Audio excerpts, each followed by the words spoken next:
Feel Good Cooking was created and maintained by two different people. Me, obviously, and my cameraman, or camera woman, better known as my beautiful girlfriend Hannah. Say hi. She's the backbone of this whole operation and honestly my biggest supporter, not only during this, but my whole life. Our 2-year anniversary is coming up, and to celebrate, I'm making her a very non-traditional 3-course meal that consists of an appetizer, an entree, and a dessert. So, without further ado, let's get cooking. Appetizer, lumpia Shanghai with sweet chili sauce. An absolute banger of food to start off our 3-course meal. Start off by quartering an onion, peel about 4 cloves of garlic, peel 1 knob of ginger, get it over to a blender. Place everything into the cup and then realize you need a bigger cup. Then blend everything until you get a puree. Then whip on a pair of gloves, and in a bowl you're going to throw in 1 pound of ground beef, 1 pound of ground pork, 2 eggs, mix together.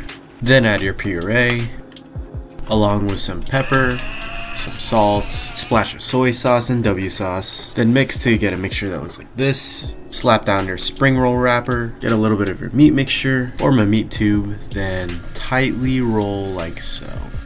Place on a baking sheet, and rinse and repeat till you use all of your mixture. Should look like this. Wrap in saran wrap. Make sure it's all tight. And place it in the freezer while we get started on our sauce. In a pot, add half a cup of sugar, 1 cup water, teaspoon of mirin, teaspoon and a half of chili flakes, then finally chop 2 cloves of garlic. Simmer on low till the sugar fully dissolves and let chill completely. Cut your lumpia into thirds. Heat up some oil. I like to fry in a wok because Asian. And gently lower your lumpia into the oil. Fry till GBD.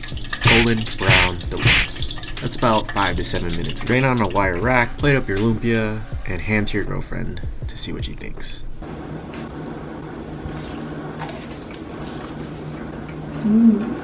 That was good. Let's see what she has to say about the lumpia. It's like has like the perfect bit of spice and like sweet. I actually really like the crunch. This one's really crunchy.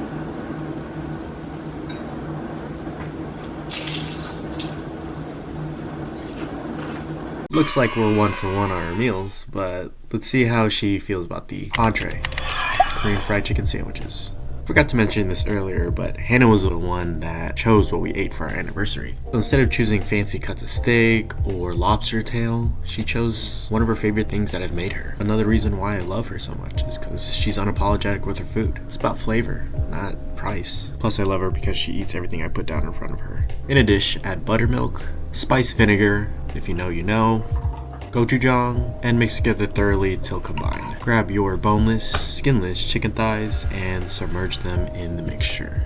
Go ahead and cover with plastic wrap, then let brine in the fridge while we get started on our coleslaw. Grab your cabbage, cut in half, decore, and slice thin on a mandolin. Do the same thing with the onion. And for a simple meal, get 1 egg yolk, splash of mirin, half a cup of oil, and a splash of sesame oil. Then play with your blender before you emulsify your mayo.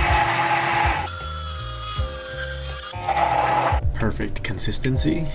Then add to your cabbage and onion along with spiced vinegar and mix. Set aside while we make a sauce. In a pot, add chopped garlic, chopped ginger, 2 tablespoons each of gochujang, sugar, sesame oil, 1/3 cup mirin, and 1/3 cup soy sauce. Then you're going to mix till combined and set it over heat until it thickens. Set aside, then we get ready to fry. To a bowl, you're going to add flour, then you're going to add cornstarch, season with chili flakes, paprika, garlic powder, onion powder, salt, pepper. Then grab your brine chicken, and make sure to drop some of your buttermilk into the flour. Makes the difference. Make sure your chicken is fully coated in flour and cornstarch, and then get ready to fry. Slowly drop in your chicken, and fry again till GBD. Golden brown delicious. That's about 10 minutes. Then you're gonna drain on a wire rack. Grab a pan, throw some butter in there, and toast your buns.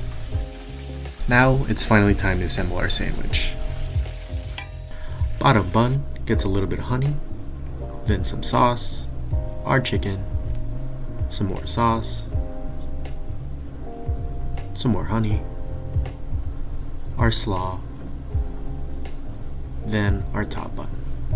Obviously, we need a cross section of the sandwich, and let's see what Hannah thinks. You excited? Yes. Cheers.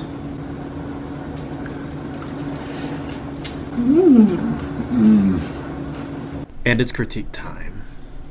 It's really crunchy, but like still like really good and like juicy and stuff, and like sweet and spicy. I really like the honey. Oh yeah, 2 for 2. It's not over yet though. We gotta see what she thinks about the dessert. Creme brulee cookies. A few things about this dessert.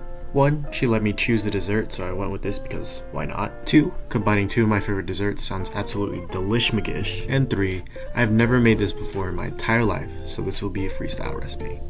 Let's begin. 2 pot, add 1 1/3 cup heavy cream, the zest of 1 lemon, teaspoon vanilla extract, then heat on low till you see a little bit of steam. Take off the heat, separate 2 egg yolks and place into a heat-proof bowl. Into the bowl you're going to add 4 tablespoons of sugar. Go ahead and grab that lemon from earlier and juice half of it into the mixture. Go ahead and add about a pinch of salt, then cream that mixture together until fully incorporated. Grab your heated cream, and you want to make sure you slowly pour it into the egg mixture a little at a time to prevent scrambling the eggs. Once you temper the eggs, you can go ahead and pour it back into the pot. Go ahead and give it one last stir, and your consistency should be about melted ice cream level. Bust out a silicone mold. Of course, I had to buy this. Shout out to Hobby Lobby. Grab your nonstick spray, spray it down, and slowly pour your mixture into the mold.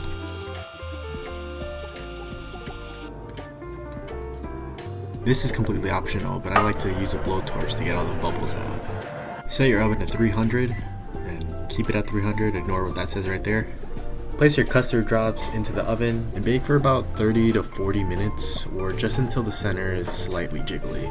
Cool on a wire rack for a little bit, then place wax paper over top to cover. Go ahead and place that into the fridge and then realize that it's much better in the freezer. While that freezes, let's make our cookie dough. In a bowl, add 1.5 cups of flour, half teaspoon of each of salt, baking powder, and baking soda. Grab a new bowl, add an egg, half a cup sugar, half a cup of brown sugar, teaspoon of vanilla, cream that together, and then you're gonna do the most important step, brown your butter. This adds a deepened flavor to the cookie dough, and it's honestly really good in every dessert. Give it one more mix, and then we're gonna add our flour. Combine that together, and then we're gonna chop up some white chocolate, fold that into the cookie dough. Grab your parchment-lined baking sheet, form your cookies, set your oven to 375 and bake for 12 minutes. While they are still warm, you're going to take a spoon, you're going to indent the center of the cookie. Then you're going to take your frozen custard drops and place them in the center. Then you're going to sprinkle on some sugar, bust out your torch, and slowly brulee the sugar on top of the cookie.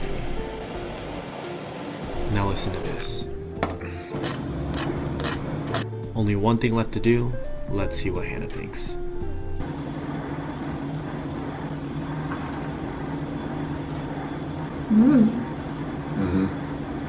And now it's our final critique. It's like kind of crunchy, but it's like soft on the inside. It's really good. It's like vanilla / lemony / like white chocolate. Really good. Yeah. Oh yeah, 3 for 3. Hello. Thank you everybody for watching and everybody that supports the channel. Honestly, it's something I'm really passionate about. Put a lot of hard work into this. I want to give one more final shout out and thank you to Hannah. You're everything I could ask for, honestly. Happy anniversary, beautiful. I love you.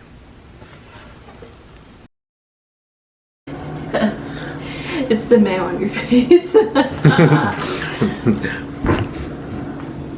Yes.